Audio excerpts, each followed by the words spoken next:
Pois ese é o ambiente agora en directo no Grove. Hai algo máis de 300 anos na ría de Vigo, onde agora está a ponte de Rande, houve unha batalla naval. Unha batalla por un tesouro. Os galeóns españois tiñan a bordo unhas enormes riquezas procedentes de América. Ese episodio foi no marco da Guerra de Sucesión Española. Pois máis de 15.000 ingleses e holandeses naquel momento atacaron a coalición de franceses e de españoles. Gañaron oficialmente os ingleses. Pero os barcos españois salvaron o tesouro, que era un tesouro de prata. Falamos da batalla de Rande. En Redondela levan 12 anos recreando esta parte da historia. O tesouro hoxe estaría valorado en máis de 50.000 millóns de euros. Encabezan o pasarrúas as tropas hispano-francesas dirixidas por Gaspar Antonio de Zúñiga, naquela altura de 1702 capitán xeral do reino en Galicia e encargado de protexer o ouro que viña das Américas agochado nos galeóns.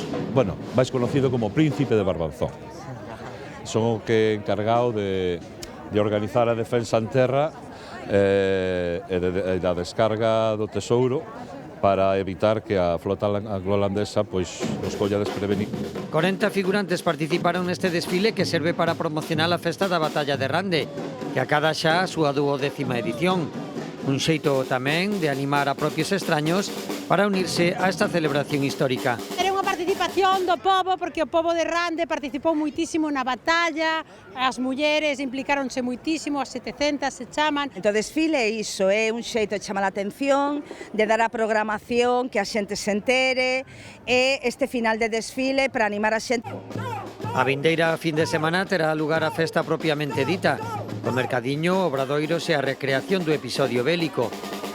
Dende a organización anuncian novidades na representación teatral da batalla. Hai escenas novas, repítense as escenas que funcionaron moi ben, hai novidades, cambios, escenas diferentes.